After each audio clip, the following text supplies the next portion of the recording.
progress.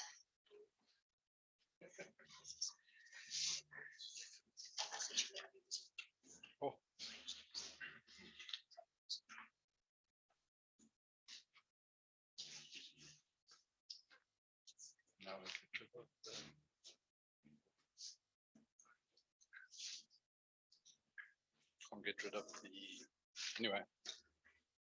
Good evening, everybody.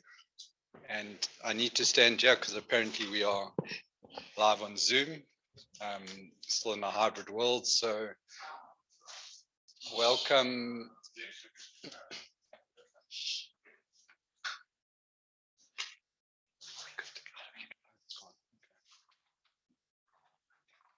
So welcome to everyone online. Welcome to everyone here at Deloitte this evening. It's really great to be at what are we, our second kind of in-person event since 2019, I think. So it's really great to welcome everyone here today. Welcome to our building. I know that there's often a lot of talk around the building and questions, and seeing that we have Rael here tonight, so welcome Rael. It's really great to have you here at Deloitte and as part of ORT and UJC. Thank you for taking the time. And with Rael in property and innovative property and us in really quite an innovative new building that really gets a lot of attention outside even of Deloitte. I mean, we don't own the building.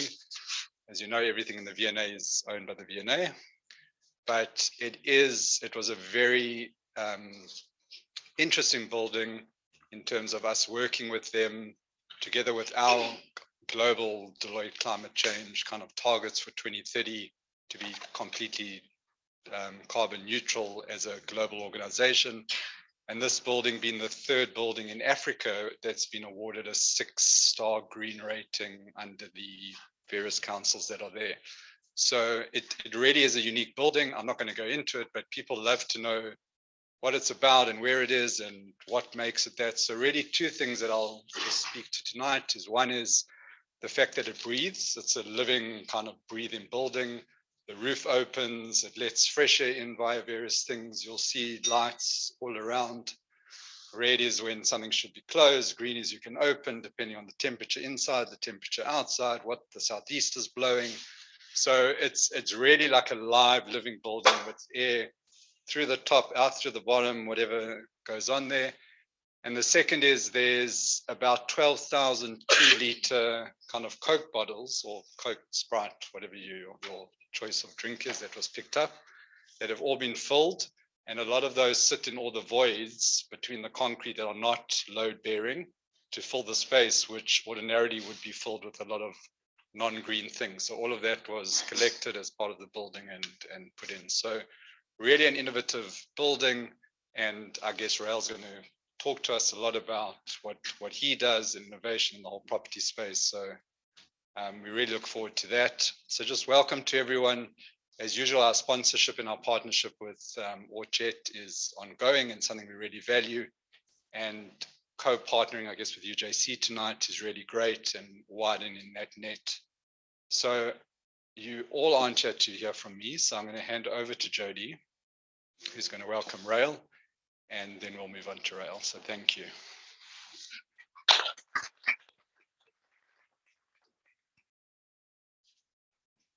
Hello, everybody. It's really great to be at an event like this in person. A lot of us were chatting earlier to say it's been a while and it feels really good. Hello to those of you who are joining us online. And it's great to be part of an event that is a joint event, an initiative with ORT as well as the UJC. And thank you so much to the Deloitte team for hosting us. When I thought about this evening, I realized that tonight I'm actually wearing so many different hats. And actually, in some way, are connected to all of the organizations involved in this evening's event. So in my life as a volunteer, I am the vice chair of the United Jewish Campaign, as well as a business mentor for ORT. And in my professional life, I'm the chief marketing and product officer of Inospace.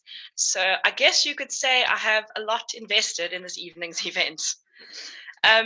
Before I introduce Rael, I just want to take a very, very quick, brief moment just to tell you a little bit about the work of the UJC.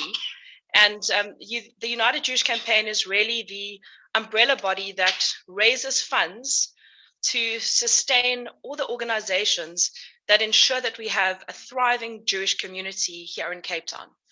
That includes anything from schools, medical, security, old age homes, homes for people with disabilities, a whole host of welfare organizations that ensure that nobody ever goes without food or a roof over their heads. It's sometimes quite difficult to truly comprehend the depth of the needs within our own community, but we can be very grateful and feel very blessed that we are a part of a community that takes on the responsibility to look after its own, and in many instances, also the greater South African community. Our mission as the UJC is really to sustain the health, the vitality of the Jewish community here in Cape Town, and make sure that we have a thriving community for all of us to benefit from, and that everybody is looked after. And I just want to thank all of you tonight for your support. And whether it's through giving, through volunteering, or in so many different ways, it means so much to the whole community. Other irony about this evening is that Rael and I actually properly connected when we were serving on the executive of the Young Adult Division of the United Jewish Campaign. Rael was the chairman at the time and asked me to serve as his vice chair. It was well over 10 years ago. I feel like I'm giving away my age here, but it was an incredible time, and that's actually where Rael and I properly connected. It was only in 2019 that I actually joined the Inospace journey. And, Rael is so well known in business, hugely known in the community, and doesn't really need much introduction. I think, he's going to share a lot of his own story tonight, so I don't want to give too much away, but what you might not know is that Rael is actually one of the directors and actually part of the founding team of Lift Airlines. He also has a double master's degree from the National University of Singapore and the UCLA Anderson School of Business. He has the largest pomegranate farm in South Africa and, of course, has over 25 years of experience in all facets of real estate. He is without doubt a real pioneering business leader and a true innovator.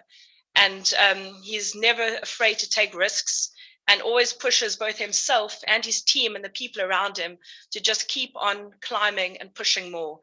A real passionate, positive person with a real spirit of an entrepreneur. It's been a real privilege to work alongside such a visionary who continuously challenges the status quo and is always inspiring everybody around him. So without any further ado, it's my pleasure to welcome my friend and the founder and CEO of Inospace, Rael Levitt.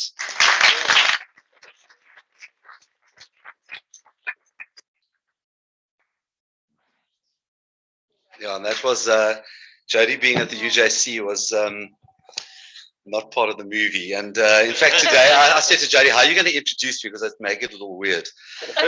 But that being said, I'll kick off with something which Jody did produce. If I can get there we go. Yeah, let's see if it's... You can just work, or you can work your magic.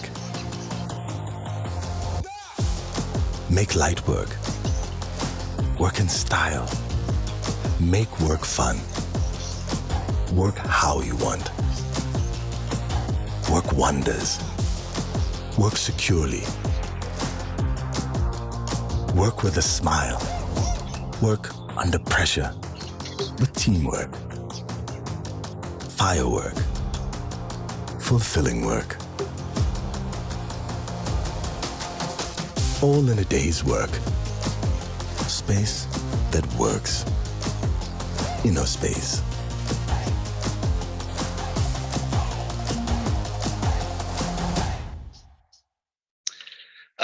So good evening, everybody. Thank you. And well done to Jody and the team. So In fact, when I started, Elisa said to me, listen, if anybody asks any sensitive questions, how are you going to handle it? But I will handle it. In fact, as many of you know, I started my life in the auction business. And that is me, age 20. In fact, if you look at the dates, most of you weren't born. I know, Alan, you weren't born. In 1992, out in Brackenfell. And I started the auction business. It grew. It became a large business. I started it at UCT in the canteen at the Leslie. And years later, I sold it to SEEF when I was the old age of 24, bought it back and renamed it Auction Alliance. And by the year 2011, it had turned into a big business. But at this stage, I'd been in the game for 20 years as an auctioneer. And it was truly the largest auction company to ever been seen in South Africa. I sort of watch the auctions today. It was at 60% of the auction market in South Africa. And if you add all the auctioneers together in South Africa today, it's probably not even a third of what that company was. And by 2011 was a big year. You can see there's my mother and Helen Ziller. We had opened new offices, we had big conferences, and life was good. 300 people working for the company. Many of you know, a few ex-Auction Alliance people in the room. It was a big business. And then all of a sudden, things started changing. And in fact, it really was a big year. Here was an advert of ours. And I look at these things and it's so like fun. It's like ironic. And I've developed a sense of humor about these things over the years, because even if you read the wording, it was, we've gone and done it again. And we spoke about the sort of 6 billion rand gone in 2011. Little did I know the whole company would be gone about 6 weeks later. But it was a good ad. And in that year, in fact, the largest auction, I don't know if you can see from there, the largest auction ever done in South Africa in history and ever since was a 720 million rand sale of 2 shopping centers. And 720 million rand on an auction is a big number. But life has its exciting moments. And this is one of my favorite quotes. It's, there will be rocks ahead of us. Will be stumbling blocks, and it all depends on how you use them.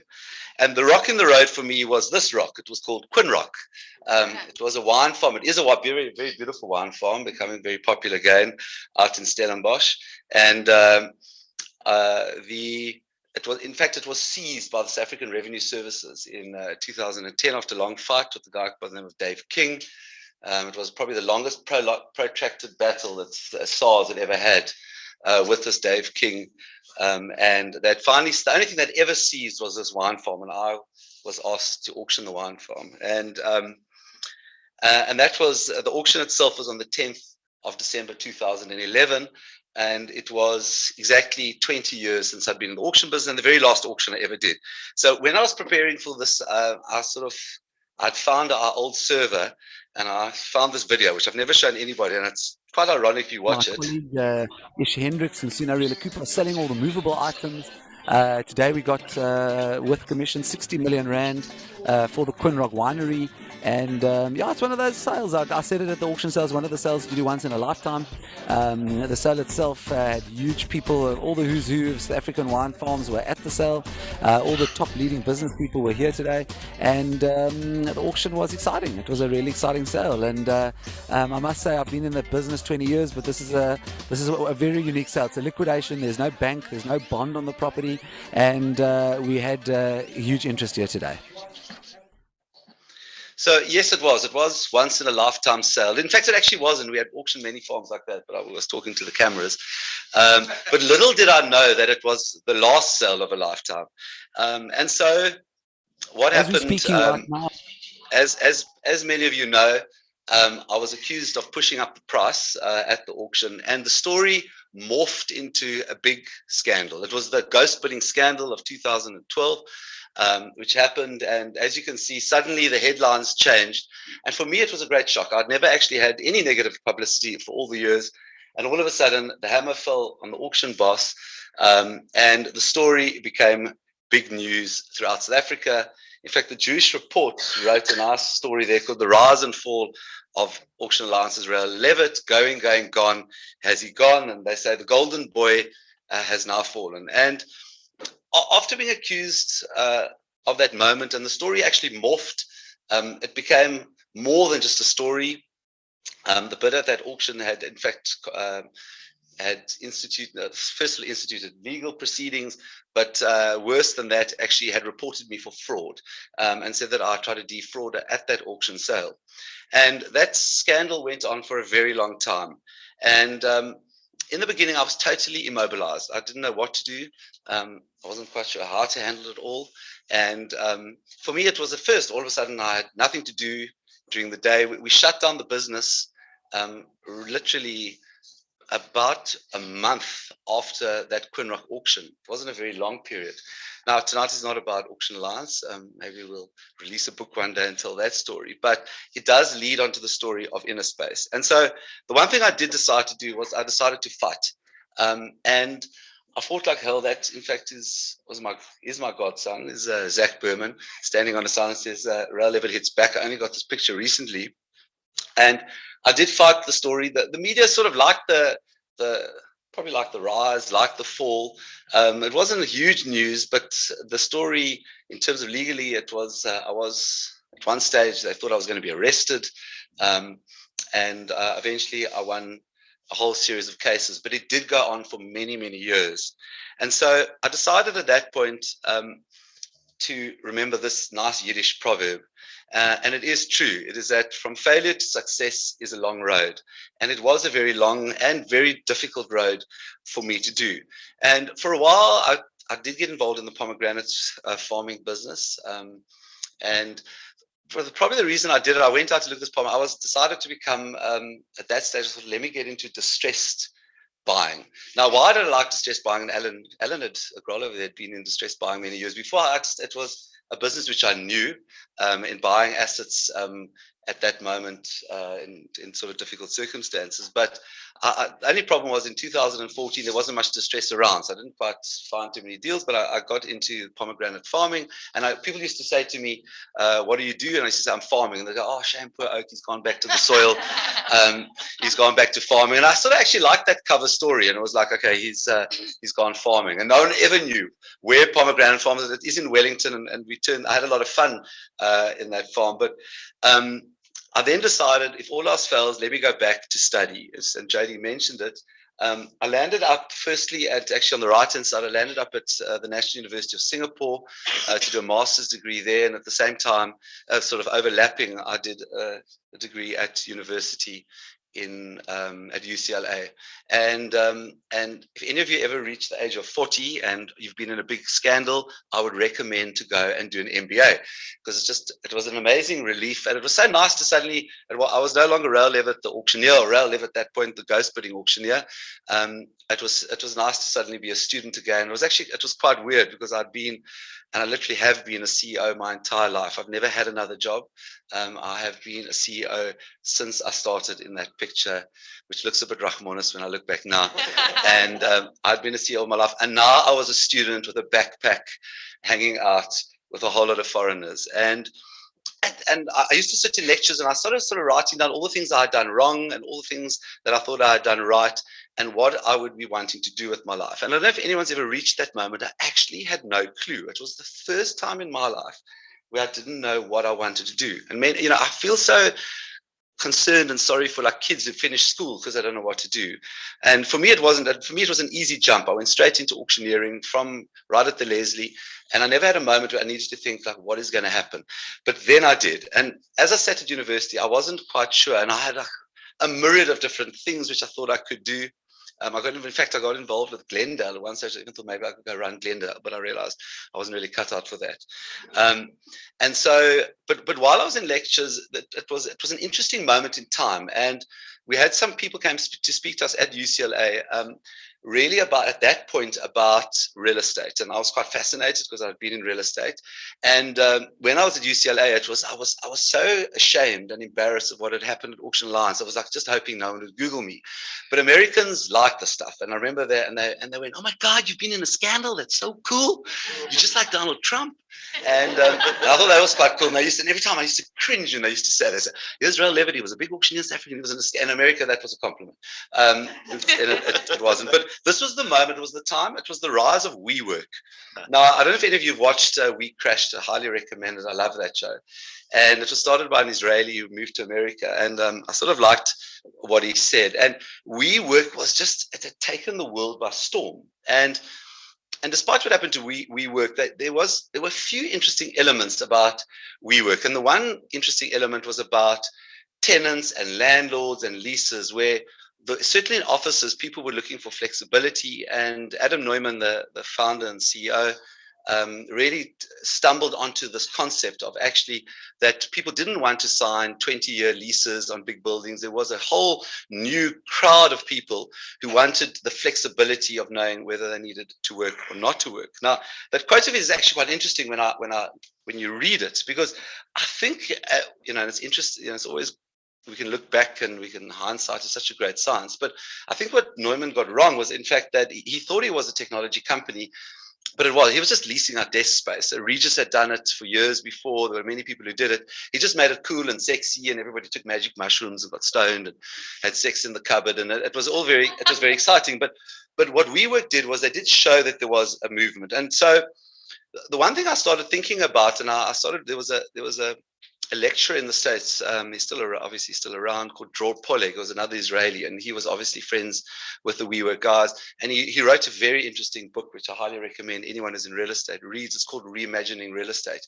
And he spoke about how technology would disrupt real estate. And I started thinking about this is interesting, because at that moment in the States, you started having a lot of ghost malls. Retail real estate was being very affected by technology. And why? Because it was the rise of Amazon. People suddenly realized they actually don't need to go into a shopping center or into a retail shop to buy my clothing, to buy my goods, or buying my TV. Now, probably if I asked a whole lot of people here, like, what was the last TV you bought? Everybody say Samsung, raise their hands.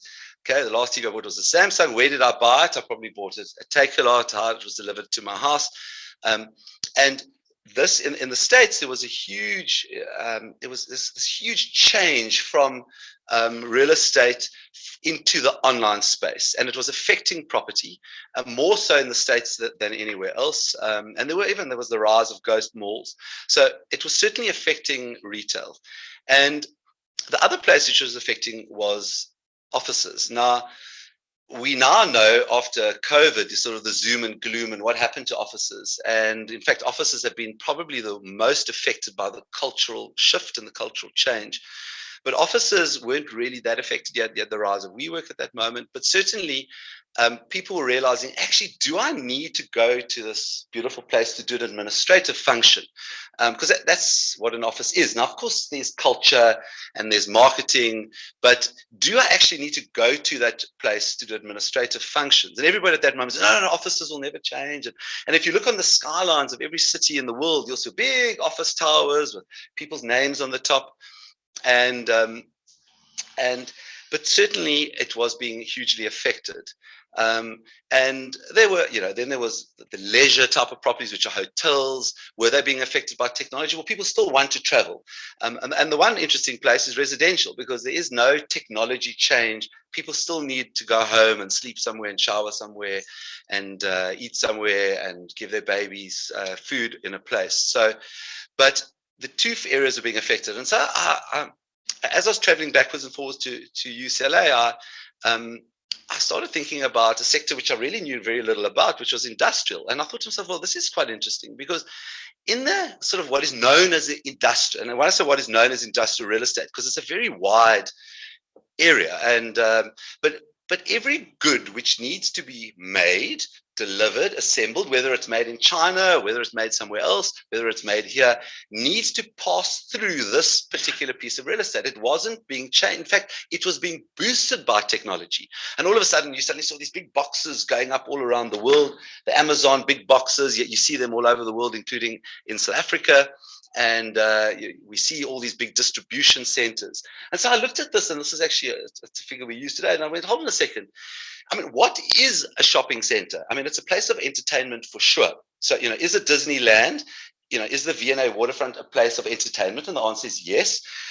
Started looking at shopping centers all around the world, and there are more and more restaurants because it's actually more and more entertainment. But was it the place that you went to go do your banking? Do you need to walk into a branch today to go do banking? And the answer is no. Do you need to go do your TV and do banking? And all of a sudden, retail actually became the sort of sideline. And what was the effect of that was that warehouses and distribution centers started getting bigger and bigger and bigger. And I remember I went one day with guys from Investec. I'd known them, and we went for a run. I know it doesn't look like it, but I try run. And we ran along Table Mountain, and one of the guys from Investec pointed out Pardon Island to me, and he said, look, that's interesting. He said, in Pardon Island, industrial warehouses are going at 3,000 Rand a square meter, and then he just put his hand to the left. He said, but over there in the city, it's 30,000 Rand a square meter at that point. Ryan, it was at that point, it was 3,000 Rand a square meter. So, and I said, but yeah, that's just there, and that's there. It's right near the city, and that somehow makes sense. And I don't know if any of you have ever heard of a guy called Sam Zill, and they call him the grandfather of REITs. Sam Zill has subsequently written a book, but he had said a lot of things prior to that. And the one thing Sam Zill said, he said, look, if I can buy any good, but particularly real estate, at way below its replacement value, I'm doing something right.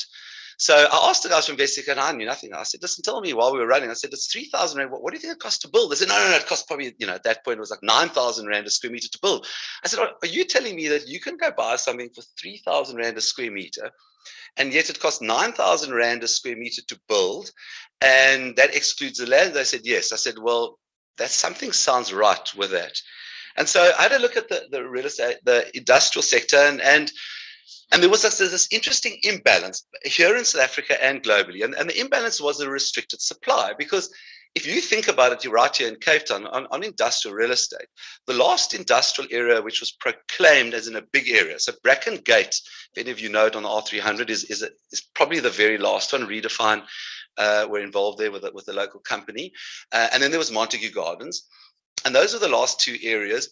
And Bracken Gate was only these very big boxes. ShopRite is there if you can see them, and so is Food Lovers Market. But the last area for sort of smaller industrial was Montague Gardens. And Montague Gardens was proclaimed when I was in high school.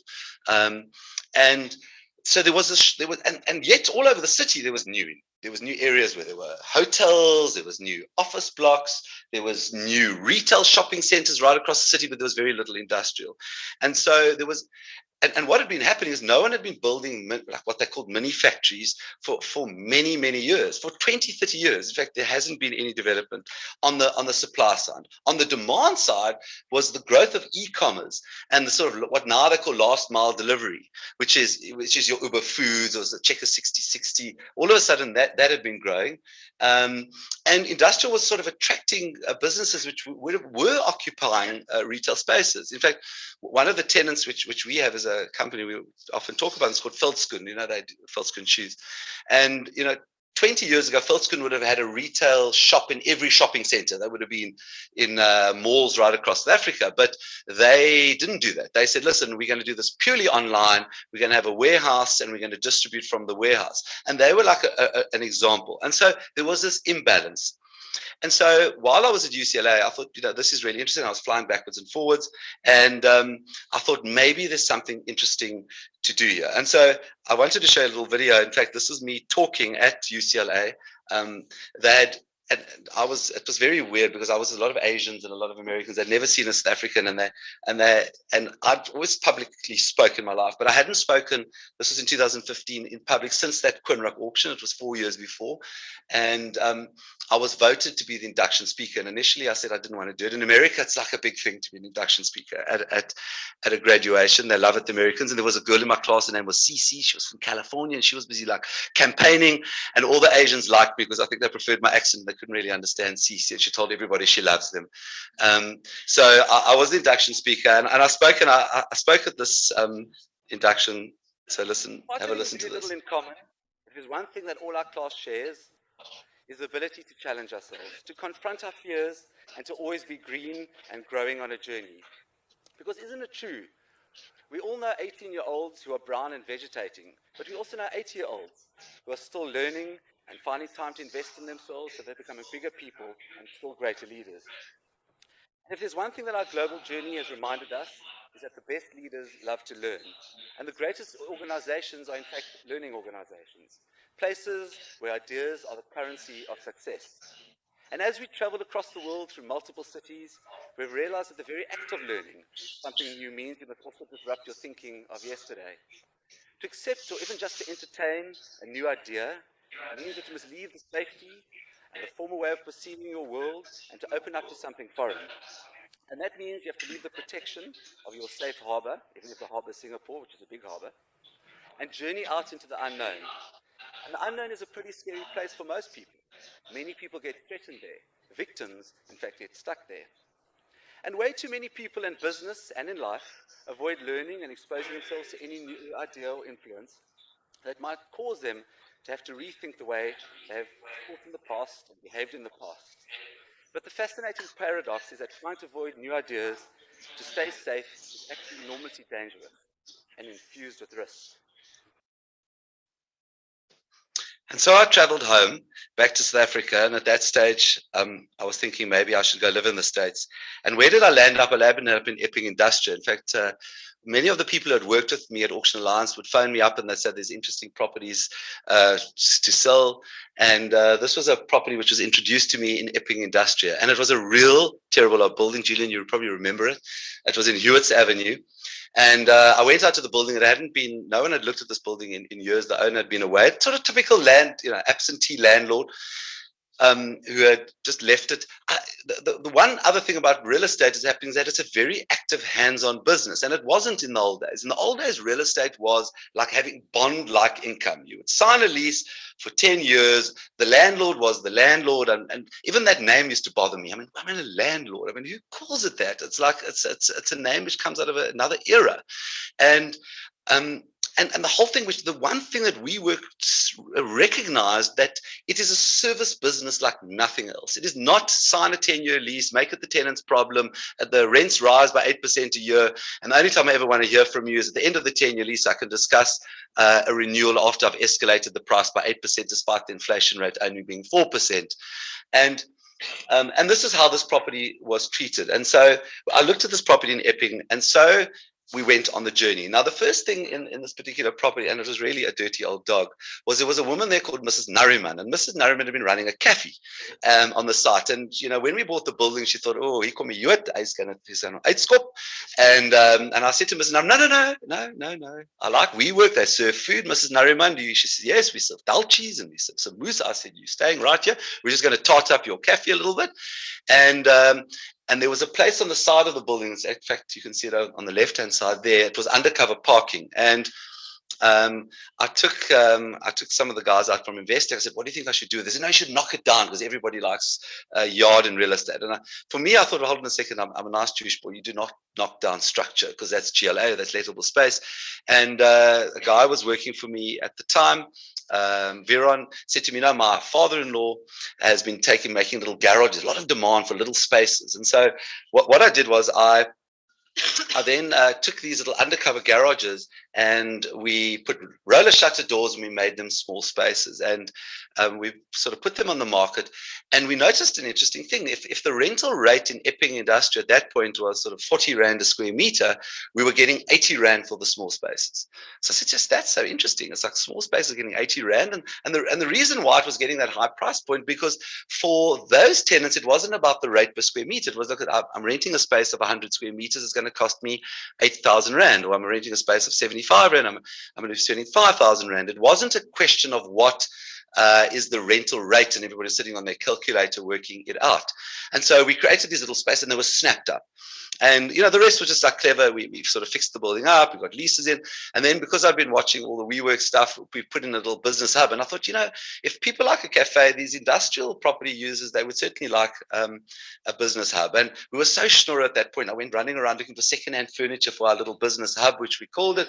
And so we opened our first building, which was in Epping Industrial. And in fact, at that point, I was really nervous of even putting, because everyone said, don't put money in South Africa, don't put in South Africa. And I had somebody who had worked with me, Anthony Jacobs, and he, in fact, became my 30% partner in this building. And this was Hewitt's Business Park. And the truth is, it was just by sheer luck, because as we know, good things and bad things happen unexpectedly. And, you know, and we all know that. And it just happened to me. It's like, I had no idea, literally, when that video was being taken, that what would happen to auction lines would happen to auction lines. And people always take those things as negative, as, oh, the bad things always, but it's not true. Good things happen unexpectedly too. And there was just one of the little good things which happened. And the good thing that happened was there was a delay on the transfer because they couldn't get, they hadn't paid rates in years. And the owner said to me, listen, I can't deal with this property. You just take it and just pay our security guard costs. So we owned it for a year before we took transfer. And in that year, we put in our business center. Mrs. Nariman was starting to serve coffee. And we had created these small spaces. And on the day of transfer, the property was already yielding 16%.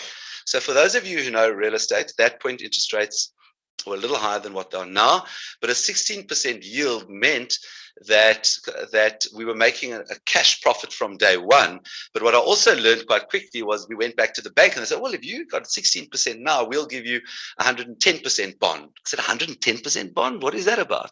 They said, no, we're going to do loan to value. We're going to see what the value is. And which literally meant that by the time we took transfer the property, the bank gave us back a check and we were comfortably covering our bond. And that was our first Inospace park, number one in Hewitt's. And at that point, I mean, I'd been around for a while. We got back to setting up a strategy. And so that's, in fact, the board over there. And if you read it, I read it. It's so interesting for me now because when I'd started in business at the age of 20, I mean, who thought of strategy? It was like, right, like you start a business. I'm at UCT. I'm going to start selling a few houses. I had a connection at Absa Bank. I'm going to do an auction. There was no strategic discussion. There was no boardroom meetings. But now, now I was a little older. And I came up with a strategy. And it is truly amazing that strategy still survives to today. It's the exact same strategy. There were one or two things which we got wrong. And for me, it was, look, there is no ways that we're going to be able to build a big business or any business. There were big players in town. The REITs were big companies. We were never going to be able to buy big buildings. We were never going to buy big boxes. We had to do something which was completely different to what everybody else had done. And in fact, that's what I had done in the auction business. And so we set a strategy of Inospace. And when I look at the strategy, the first thing we said, we are going to be pioneers in the space. Now, what had actually happened was while I bought this building in Epping, I was still studying actually at the University of Singapore, and I bumped into somebody who worked for me, a guy called Gary Palmer.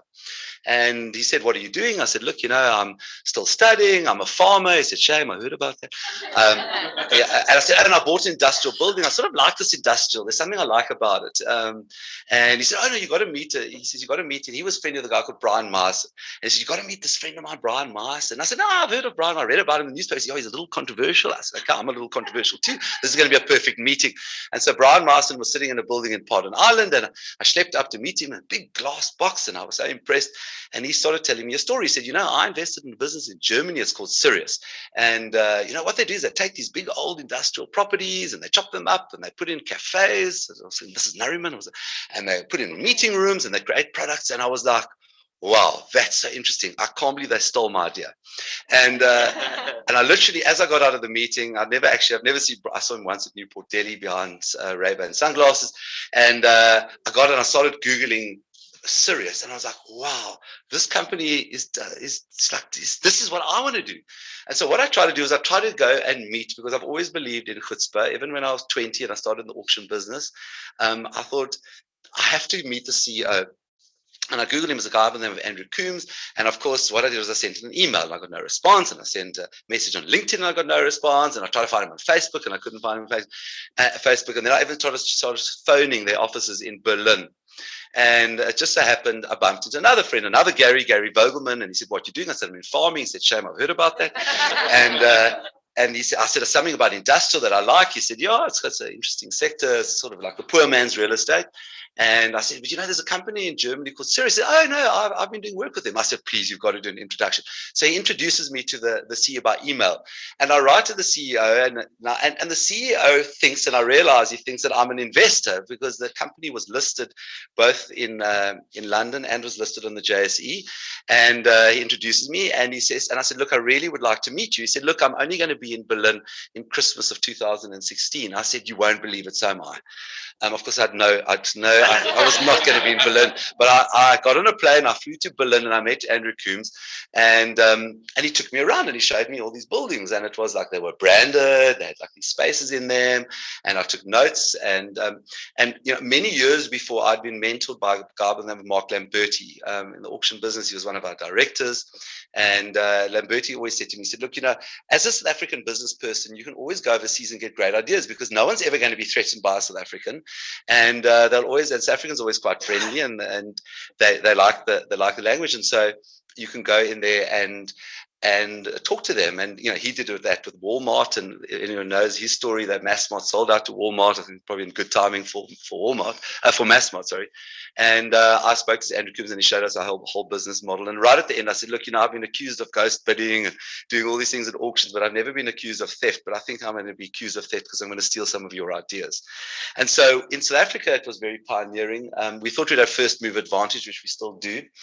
We wanted to create a platform to scale, and then the most important was to look at the pain points of consumer. What was the pain points of tenants? What were their issues, which I'll get to in a moment, and then to actually create a product model. And so the very next thing I did was create a brand, because I'd always believed in brand. And it's an interesting thing. I was in Poland recently, and I saw, in fact, there's some South African companies there. Every building's got the brand on top. There's Fortress, and there's Malway, and there's Prologis, and there's all these different companies. But in South Africa, the only company that really branded their buildings was Storage. And no one else had branded. And I bumped into Norbert Sass one day, and I said to him, but listen, Growthpoint owns the waterfront, but there's not one sign saying Growth. If it was me, I would have a little shop there. One of your tenants had gone bust in the restaurant space. At that point, I would have put in a shop, but no one had branded it. In Westfield, which is one of the largest, in fact, it is the largest shopping. In fact, people go to a Westfield. So I like brand. I thought brand was important. I still believe brand is important, but brand's got to stand for something. And then I started playing around with a little red circle. And for me, I only told people much that the little red circle represented the fact that life is circular, that what starts ends, that things go on. And so I liked the little red circle. And I started sketching on my pad. Then I forgot about the S. So there's Inopace, but it was supposed to be Inospace. And I phoned my accountant of many years, Gary Lockett, and I said to him, I want to register the name Inospace. He phoned me back. He said, sorry, it's taken. I said to him, well, what's the option? He said, well, look, there is Inospace with an N, but it's the incorrect spelling. I said, okay, that's innovative. I'm going to take that one. Inospace. And I bumped a guy literally in the street outside my office in Cape Town. I'd kept a little office there, and he designed these little red circles, and that became the first brand, and hopefully that brand would become reality. We already had owned Hewitt's when the name went up on the building. And so the business model really then became about industrial property, and we would start looking for B-grade industrial properties. We realized after some time that we were actually geared up for smaller and medium-sized businesses, not large businesses. Now in real estate, that is considered, to have a small tenant is considered like it's shock and horrors. I mean, when I went to the banks and said we got SME tenants, they said, you have what? I said, we've got SME and a few large tenants. I said, okay, that's a bit better. And so we had to convince, in fact, truth be told, I only went to one bank, and I'll give them a punt here, which was Investec Bank. Because first of all, I was very concerned at that point that none of the banks would want to deal with me because of the auction alliance business. Some of it was, a little bit of it was in my own mind. I'd convinced myself a story that no one would ever want to work with me again. But Investec were really cool, and I bumped into the CEO at the time. He said, how's it, China? Listen, Brew, we'll look after you, my boy. Until anything's been proven otherwise, we look after our cousins. And which was true, which they did. But they were innovative in their approach as well, because they understood that actually there's nothing wrong with smaller tenants. In fact, COVID proved to many companies that having large tenants has big risk. And smaller tenants has less concentration risk. And there were many companies in South Africa, including Capitec Bank and many others, who'd actually made a lot of money on smaller. We've got a company here, it made a lot of money on smaller businesses. But we focus on the sort of smaller businesses, industrial. Interesting in South Africa, the industrial areas were right near the urban edge. They were always within 5 kilometers. So Pardon Island's within like 1K of Tableview, and Bellville Triangles and 1K of like people living there, and Brackenfell and Parow and Goodwood and right throughout South Africa. Industrial areas are right on the urban edge. So the next part of the business was really then to develop the model. And we said, look, in every Inospace park, there's always going to be the industrial and warehouse space. At that stage, the word logistics has become like the new sexy word. But it was largely about storage and logistics, and then we needed office and workspace. So I had a young guy who worked with me. He'd come to us from Investec, a guy named Daniel Yach, his father, Theo Yach, a lot of people knew him. And we came up with this model to actually realize an interesting fact. Now, if you ask anybody in retail real estate how it works, they go, look, you have a big box in the retail space, and then you have line shops. And the big box pays X rate, and the line shops pays more. But no one had ever really applied it into industrial. But I went, but hold on, it can't be what all the valuers said to me. All the valuers said, look, the through rate in Montague Gardens is 60 Rand a square meter, 60 Rand a square meter. So I said, but is it 60 Rand a square meter if the space is 10,000 square meters? Yes, it is. And if it's 1,000 square meters? Yes, it is. And if it's 100 square meters? Yes, it is. But I said, that's doff, because the 100 Rand person is paying 6,000 Rand, and the 10,000 is paying, is it 600,000 Rand a month? It can't be the same. And so this model was all about pricing and how we priced. And we created the words sort of micro, mini, midi, and mega. And they were different product lines in our business. Now, another part was converting the buildings. And so we couldn't buy a building on yield, because everybody in town wanted to buy yield, and we were going to be in a beauty parade. And if I was going to be in a beauty parade, unfortunately, my mother may have told me something different. I wasn't going to win. So I had to, the only way we could win was by converting the buildings. And so very much, here's some of the buildings we started changing into the Inospace parks, and the buildings started having the same look and feel. And it was difficult because these were B-grade, old cucky buildings, a lot of them with asbestos roofs. And we started giving a look and feel to the buildings so that Inospace would have an identity. And I started looking outside of real estate. I said, what is another business that goes into different spaces? And I said, well, gyms do. If you think of a gym, there's a gym here and there's a gym there, some in old buildings, some in new buildings. And so we started having a look and saying, right, how do we create an Inospace identity? And here's one of our buildings. It was a really ugly old building out in Belleville, which we converted and made it look all sexy. So the next part of the movie was to create.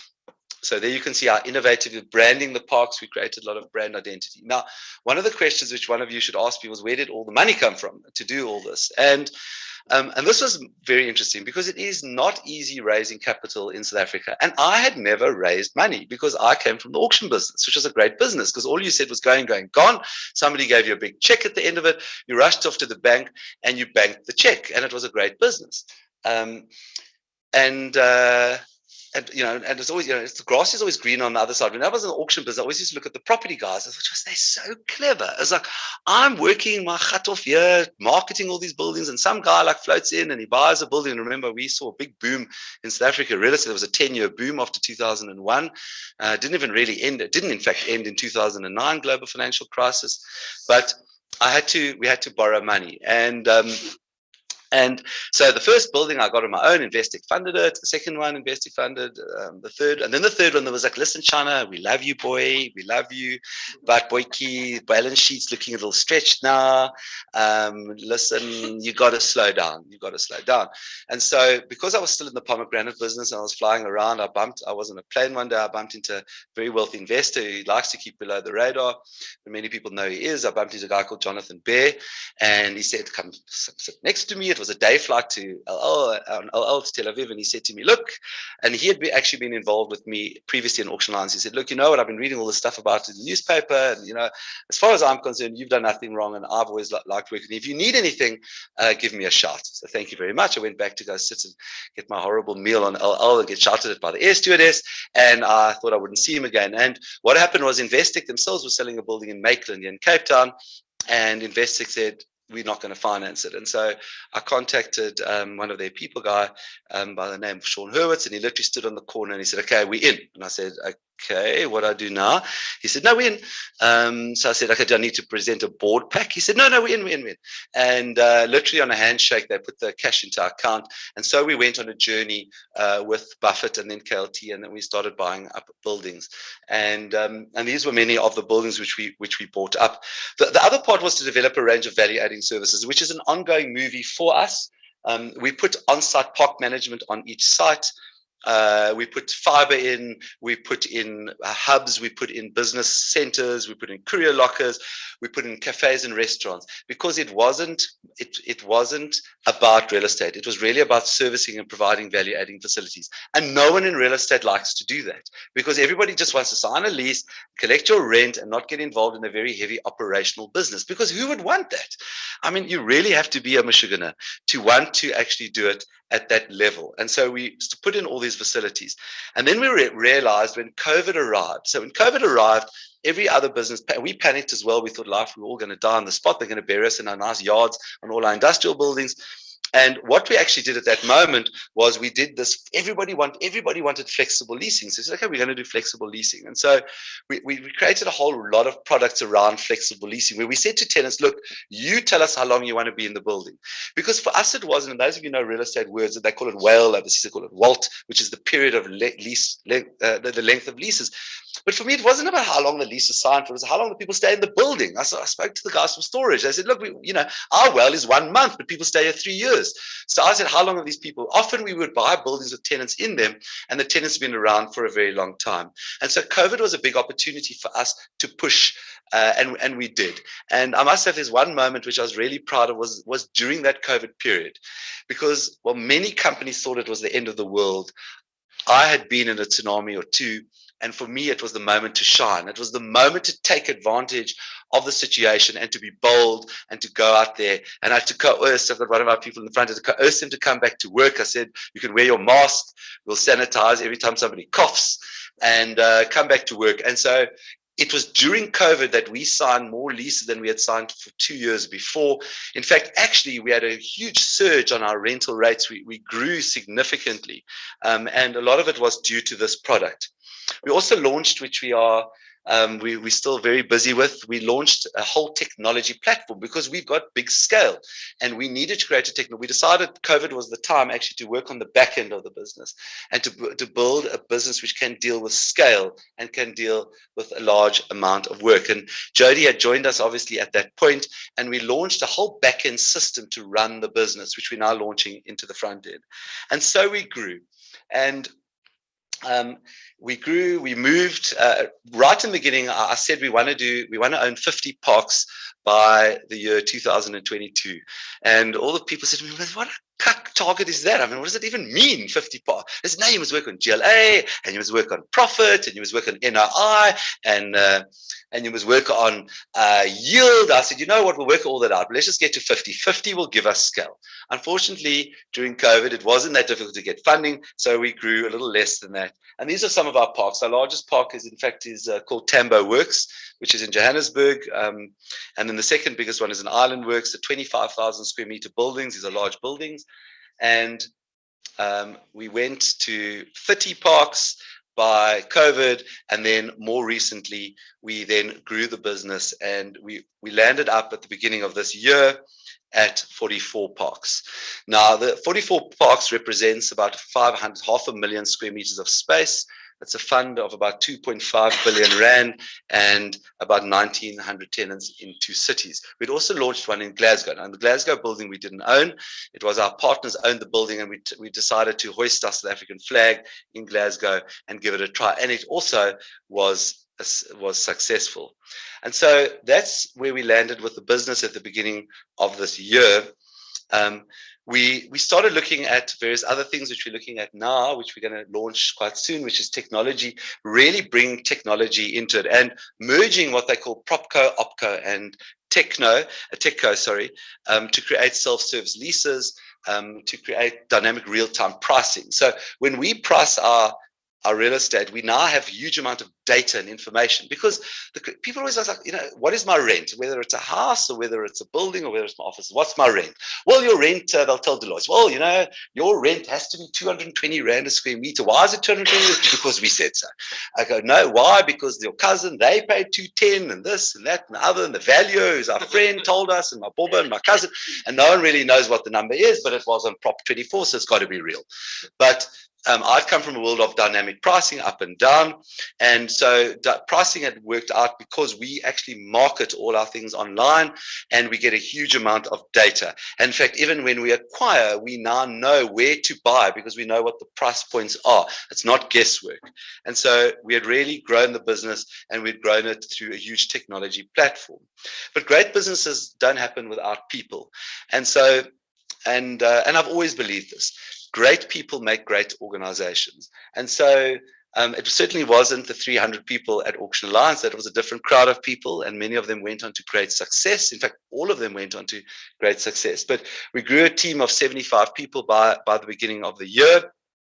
And there were a couple of people which I worked with previously in my previous life, people I knew from Auction Alliance. And then there was a whole new generation of people who came and joined the Inospace journey.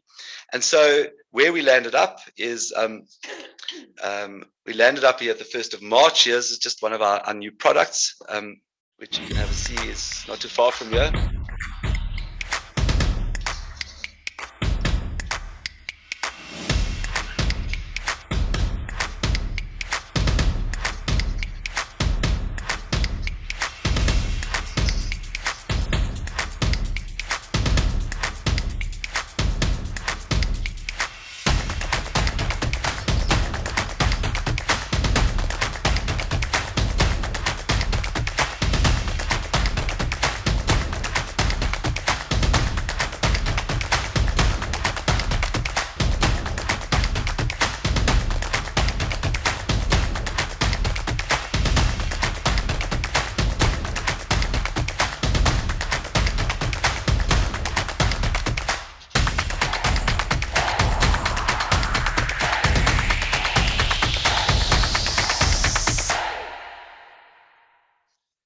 And so, ladies and gentlemen, what is the moral of the story? The moral of the story is an interesting one. It just so happened that we were busy talking to a company called Fortress. Actually, many of you know of them. And all of a sudden, we signed a big transaction. And at that point, I've been keeping very sort of under the radar. In fact, there's a journalist, in fact, is here tonight. Alistair Anderson was a business day, and he phoned me up. And when he phoned me, Alistair, you don't know this. When he phoned me, a cold shiver went down my spine. And I was like, oh my God, a journalist from the business day. It's like, how am I going to handle this? In fact, I didn't. He actually contacted me on Twitter, and I ignored him.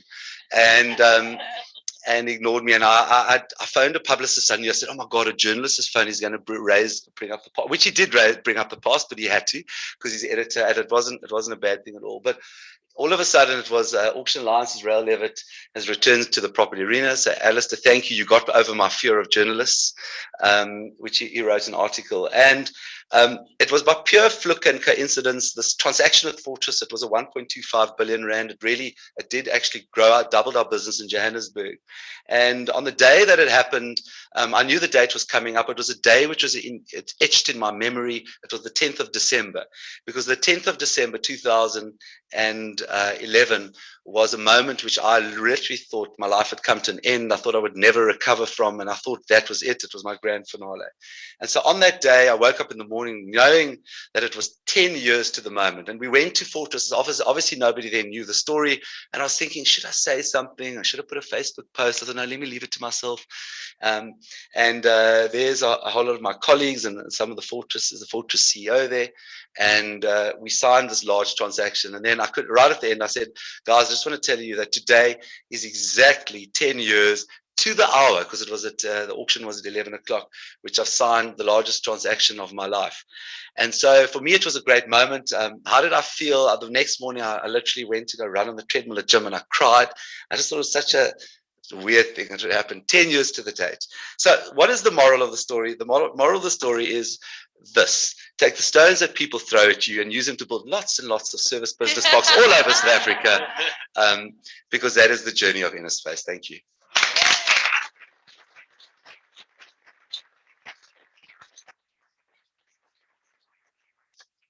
I don't know how we're doing for time. Are there any questions? Have we got time? One or two questions. Lisa was worried I was going to get controversial questions. I'm glad we sorted that out. Any questions? Yes, there's a question. Grow it some more, same sort of thing? Yeah, I mean, that's a good question. Am I planning to grow some more? The answer is yes. We really have quite ambitious targets. We've set the base because we've built up quite a strong foundation. It's that number sounds 2.5 billion sounds impressive. If you ask the property people, it's so shemzig. It's like too small to be listed, too big to be profitable, too small to be listed. So the fact is that we do think we're on the right wicket. We do plan to grow.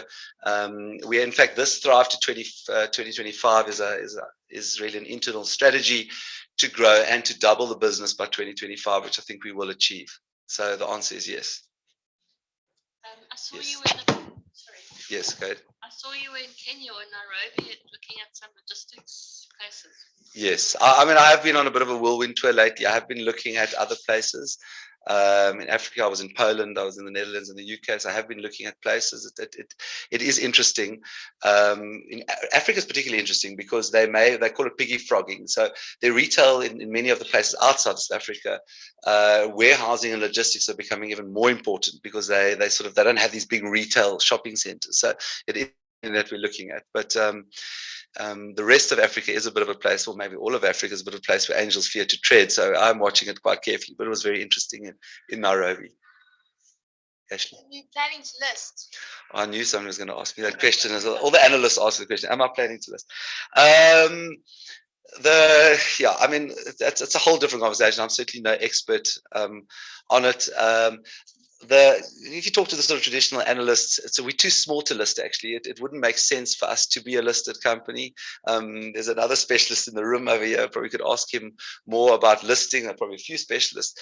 For us, it's nice. Sort of, being listed means you're showering with the curtains open, and you've got people like Alistair asking you questions, and analysts like you actually asking difficult questions. When you're a private company, you don't need to answer those questions. The answer is not now. It is a possibility. The listing market has not been favorable to REITs in South Africa or the property sector. That being said, there were a few the outliers. The specialized REITs tended to have done better both here and globally. In fact, the number one REIT in the world is Prologis, a company called Prologis, who they're the largest REIT in the world. The largest REIT in the UK is Segro. They're all in the same space. They're all in logistics. It's a possibility, but it's not something that we do right now. We certainly would be too small to do it right now, and I don't see there's like huge advantage to do that. We'll just carry on giving our customers great service. We carry on growing slowly. It is not easy raising capital in South Africa, but it's something we'll come talk to you about when we're ready. So Sirius has just gone into the UK and you in Glasgow, so you're going to meet in the middle and get married, or? So Sirius, I obviously watched the Sirius story closely. And Sirius is interesting because they are a listed South African REIT, but they don't have one asset anything south of Dresden. They bought this business called BizSpace. In fact, I did have a look at one. I did a due diligence on it myself. They automatically on day one, they bought 75 properties. When I met Andrew Coombs, I asked him this question. I said, look, all these South Africans are going to Romania and Poland and all these places. No one could speak the language. And I said, are you going to do that? He said, no. He said, I can't understand. All the South Africans are on our border and we don't want anything west of the German border nor east. So it was surprised, but they got a good deal with BizSpace. And I think they've built and he actually said to me, we won't grow more than 100 parks because we won't be able to manage it. But with technology, they would be. Will it be flattering if we could meet them on the Scottish border, especially if Scotland secedes from the Union at some point? I don't think so. But certainly we are looking at other opportunities out of South Africa, which probably seems to be a little bit easier than in South Africa at the moment. Okay, we've got, I think, one last question.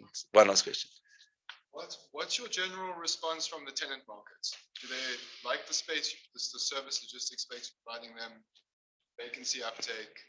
Well, they just think we're absolutely amazing. We've got nice color eyes and we're great human beings.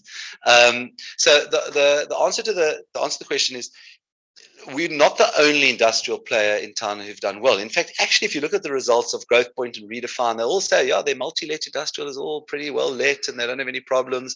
I mean, Alan, even in your portfolio, I mean, industrial's really doing well. So we just happen to be in the right sector. I mean, whether it was by fluke or by design is probably a bit of both. So there is demand for it. I mean, our occupancy levels are in the late 90s. We have very, very little vacancy, and we've actually seen double-digit escalation in pricing. I think our tenants like, and again, it depends which tenants, but they like the fact that we're giving a whole lot of services which are for free. So we have a very sticky tenant base. They seem to like what we're doing, and what we're doing is not easy work, but certainly it has been taken up well by the market, which, to answer the previous question, gives us confidence in terms of growth and growing into the future. Okay, thank you.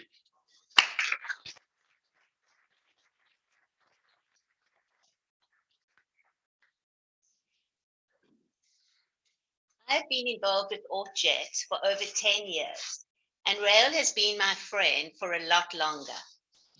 I would say one of my values is patience. The reason I say this is I have a wish list of speakers, and Rael has been on this list since the beginning. I've been waiting patiently in the background for close on 11 years for Rael to speak for us. Well, it was certainly worth the wait. Rael, you amaze me. Your tenacity, your drive, focus, and resilience reaches beyond our belief. Thank you for sharing the Inospace story with us. It has truly been a privilege to hear your insights and share a moment in your entrepreneurial life. We love the humor and the drama too. Deloitte has kindly made a generous donation to the JCS Tick for Food Bank in your honor. I'm sure you will all agree it is so good to be back at Deloitte, in person and in their magnificent building, as Ryan said earlier. ORT is incredibly grateful to Ryan Dogan and Deloitte for our partnership and the generosity shown towards us. Your team goes beyond expectations, and it is a true gift we have your unbelievable support. We've been working together for several years. May it please continue. A few more thank yous. Philip Abramson from Italian Daily Online for your incredible generosity in always sponsoring Aqua Panna and San Pellegrino for our events. Avron from Avron's Place for the delicious snacks, and Yolandi from Kretz McKee's Photography for our fabulous photographs. And the UJC for collaborating with ORT for tonight's event. A final thank you to all our guests for joining us both in person and on Zoom. In closing, we heard from an incredible entrepreneur tonight, making a difference through his vision and determination. The impact on the people around you and those in your networks benefit in many ways. We as active citizens can impact our own networks and communities by doing a little more in building our beautiful South Africa. You're all welcome to stay, enjoy the wine and the food, and network to make some new connections tonight. Thank you.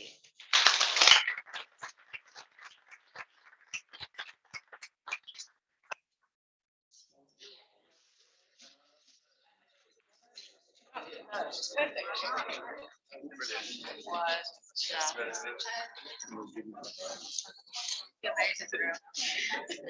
mean, you got snippets, but